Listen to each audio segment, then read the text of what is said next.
Hello जी, good morning. Radhe Radhe सभी को। कैसे हैं आप सभी? आई होप सभी ठीक होंगे। और काफ़ी टाइम बाद मैं आज ब्लॉग अपलोड करूँगी बिकॉज तबीयत ख़राब हो गई थी बीच में। काफ़ी मैंने एक दो बार ट्राई भी किया ब्लॉग डालने के लिए, कि स्टार्ट किया था कि अभी वर्क करना शुरू कर दूँ, लेकिन ना नहीं डाल पाई थी तबीयत ख़राब की वजह से। तो कुछ फैमिली इशू भी था थोड़ा सा, तो नहीं कर पाई। तो यहाँ पे सुबह के 7 बज रहे हैं और यहाँ पे भोग बनाने की तैयारी हो गई है। मतलब भोग बन रहा है, हलवा बनाया थोड़ा सा। वंशु ने मंदिर में पूजा की और यहाँ पे बच्चों के लिए सामान रेडी कर दिया था नहलाने के लिए। तब तक मैं नहा के आई। मैंने आके बच्चों को नहलाया था यहाँ पे, क्योंकि ना अभी गर्मियाँ आ गई हैं, तेज़ गर्मियाँ होती हैं। तो सुबह 7 से 8 के बीच में बच्चों को नहला देती हूँ खुद नहाने के बाद। और यहाँ पे जहाँ पे नहलाते हैं पहले यहाँ पे झाड़ू पोछा करना होता है। पहले मंदिर, रसोई और जहाँ पे बच्चे सोते हैं वो कमरा पहले साफ़ करती हूँ। बाकी काम जो होता है वो बाद में कर लेती हूँ, लेकिन पहले सेवा थोड़ी सी कर लेते हैं, क्योंकि अभी बच्चों की छुट्टियाँ हो गई हैं ना। तो बच्चे थोड़ा सा हेल्प कर देते हैं, अभी थोड़ा सा रिलैक्स हो जाता है सुबह के टाइम। पहले क्या था कि पहले बच्चों को स्कूल भेजना होता था पहले, और उनका लंच वगैरह बना के देना, नाश्ता कराना, उसके बाद मैं सारे काम करती थी। तो जब से बच्चे घर पे हैं ना, थोड़ा रिलैक्स मिल जाता है मुझे सुबह के टाइम। मतलब तबीयत ख़राब थी तो सुबह के टाइम बहुत भागम भाग होती थी, बहुत दिक्कत होती थी काम करने में, लेकिन अभी थोड़ा रिलैक्स मिल जाता है। बच्चे छोटे छोटे कामों में हेल्प कर देते हैं मेरी। तो यहाँ पे वंशु मेरी हेल्प कर रहा है सारे कामों में, कि बच्चों को बाहर बिस्तर पे बिठाना होता है तैयार करने के बाद। और जो भी सामान रेडी किए वंशु ने किए, मंदिर में पूजा कर दी, मंदिर की साफ़ सफाई करने के बाद सब काम वंशु ने कर दिए थे। तो सुबह के टाइम अभी इन कामों में वंशु मेरी हेल्प करता है। और जैसे कि ना अभी आप देख रहे हैं कितनी गर्मी है, तो चंदन सेवा प्रभु की करनी होती है। अक्षय तृतीया के बाद ये चंदन सेवा शुरू हो गई थी।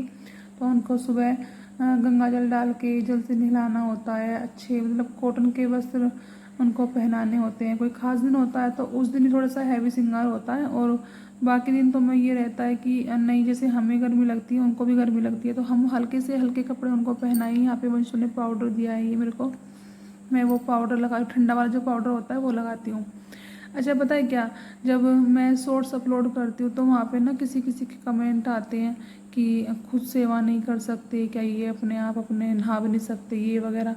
तो पता है आप लोग ना ऐसे कमेंट करके मतलब मेरे को वो नहीं कर रहे कि मैं थोड़ा परेशान होंगी इस चीज़ से। मैं तो बस ये सोच लेती हूँ कि हाँ ठीक है, ये आपकी मेंटलिटी है, मेरी अपनी।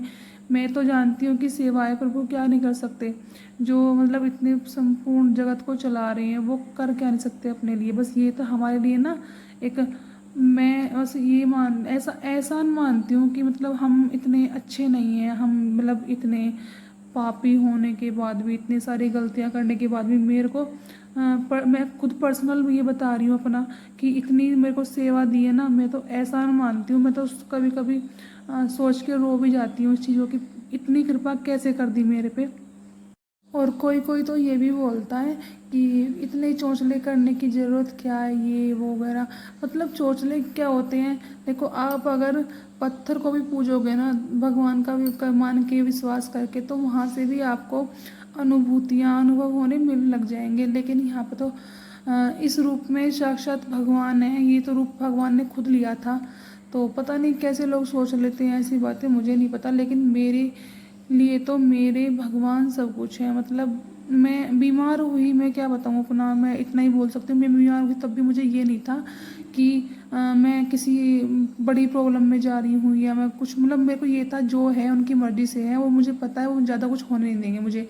मुझे बीमार होने के बाद भी ऐसा फील नहीं हुआ था। हाँ लेकिन होता है, देखो आप बीमार होंगे तो कमजोरी होगी, सब प्रॉब्लम दिखाई देंगी आपको।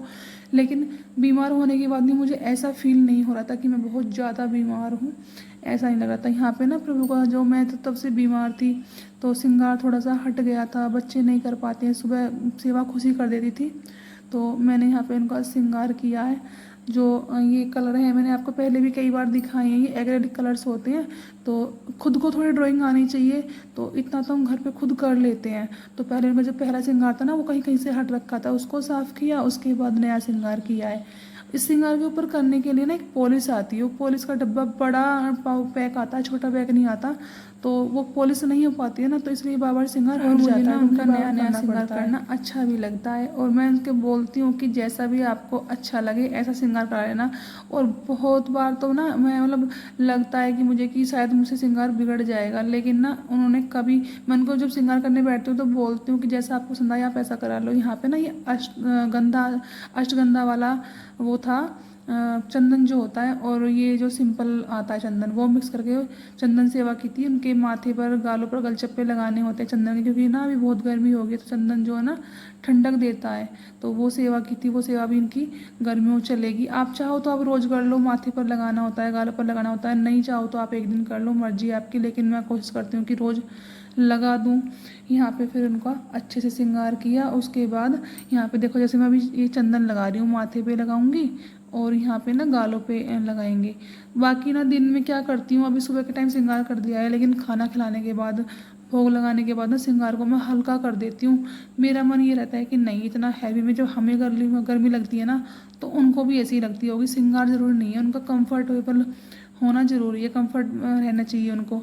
उसके बाद ना मैं गीला दुपट्टा करके उनको ओढ़ा देती हूँ, ताकि जो पंखे की हवा है वो ठंडी होकर उनको लगे। बहुत सारी चीज़ें होती हैं, अपने मन के भाव से होती हैं। यहाँ पे उनके लिए सूजी का हलवा रेडी किया जाता था जो, वो और दूध का भोग लगा दिया है नहलाने के बाद। फिर दोपहर में यहाँ पे पूरियों का भोग लगा देंगे, और उसके बाद ना लंच के बाद पूरियों का भोग लगाने के बाद यहाँ पे फिर मैंगो शेक का जो ठंडा होता है ना, आम का शेक जो बनता है, उसका भोग लगा देता। और यहाँ पे वंशु ना उनको भजन सुना रहा था बैठ के। वंशु की छुट्टी हो गई है ना, तो उसको ना ऐसे खुरापात करने का रहता है कि इधर उधर कुछ ना कुछ बिगाड़ रहा होता है, तो मैं उसको बोल देती हूँ कि जब तक मैं काम कर रही हूँ, मैं बिजी हूँ, तो उसको उनको बैठ के भजन सुना। तो ये आज का व्लॉग था, मिलते हैं नेक्स्ट व्लॉग में। राधे राधे।